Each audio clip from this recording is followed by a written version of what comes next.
there's a phrase or an interaction. There's a certain interaction that has become like nails on a chalkboard to me. And it goes like this. Two people either bump into each other or hop on a Zoom call or whatever. And one says, "How's it going?" And the other one says, "Livin' the dream."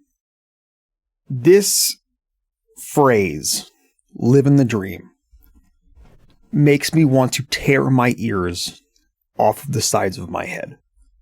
I think the main reason that it bothers me so much, other than the fact that, I think all of my complaints about this are wrapped in the fact that it has become a very frequently used phrase, that there are more and more people who say this more and more frequently, right? It's overheard. It's like hearing like a good or a bad song on the radio. It doesn't matter if it's good or bad. If you hear it too much, it sours eventually. Probably also just dated myself by talking about listening to a song on the radio. But outside of the fact that it's just become this overused phrase, and setting aside the fact that the people who say it really seem to think they're being clever, like I'll put that aside too. Once I dig past those things, one of the main things that bothers me about this is that it is so overtly, extremely negative, but it's wrapped up in a pleasantry. Like saying this thing, "living the dream," you're quipping, right? It's a quip. And when someone says it, they kind of want a little bit of a chuckle out of it or a smile, and often get that. Because it is kind of a funny, amusing phrase. Because we all know that in truth, when someone says that, what they're kind of meaning is like, whatever I'm doing is a grind. I'm not doing the things that I would rather be doing. I'm not really achieving any of the goals I'm trying to achieve. I'm just living the dream, right? And I find it deeply upsetting for whatever reason that there is this quippy thing that has become very pervasive in conversation.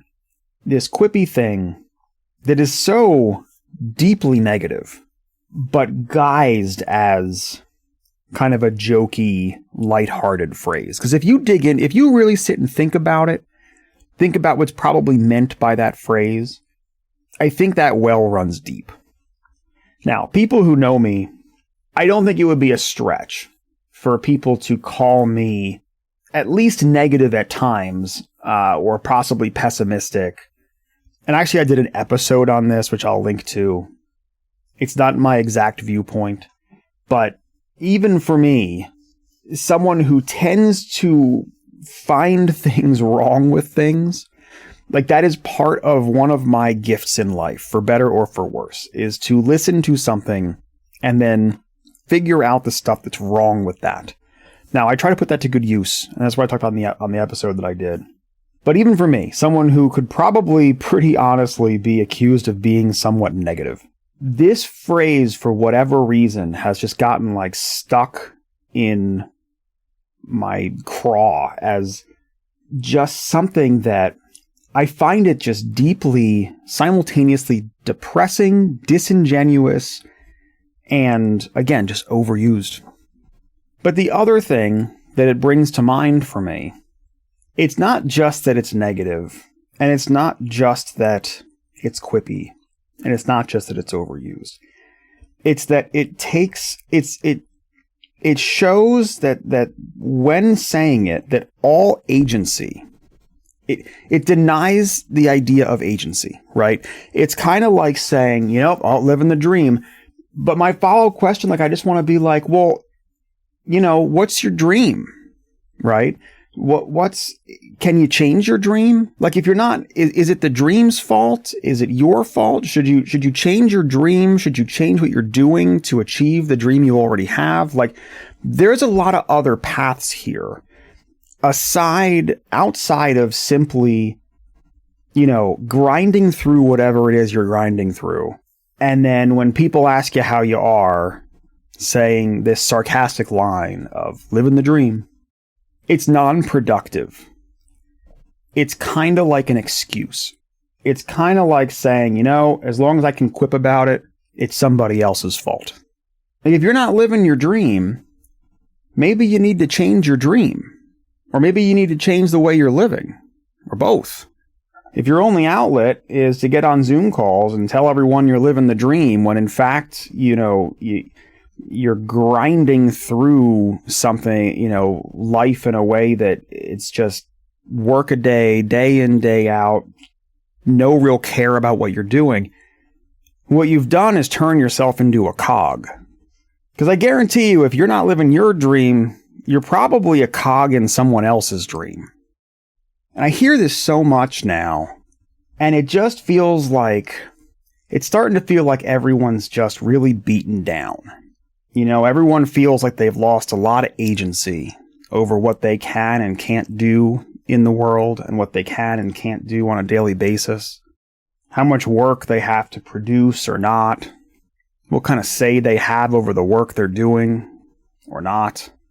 And it's like everyone's just getting through it with this one phrase.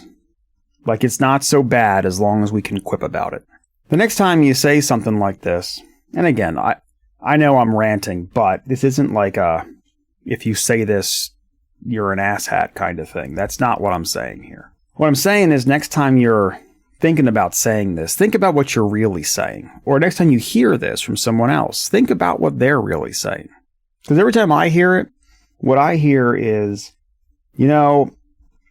things are okay at best, probably a little below average. I don't have much say in most of the things I do. I'm not really working toward anything I care about. And I'm feeling a little beaten down. I think all of that's a shame.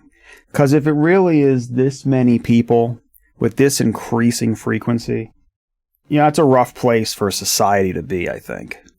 And I'm not really much in terms of, how do we fix society? Because I think that those problems are really big and require a lot of concerted effort from a lot of people and a lot of luck. I think it's popular with history to hang everything on, the names of a few very important historical characters, but it wasn't just that character or two that did all the things, right? There was a lot of other things going on, a lot of other factors. So I'm not much for how you fix society. I think that's too complex of a problem for someone to sit around and theory craft about all the time.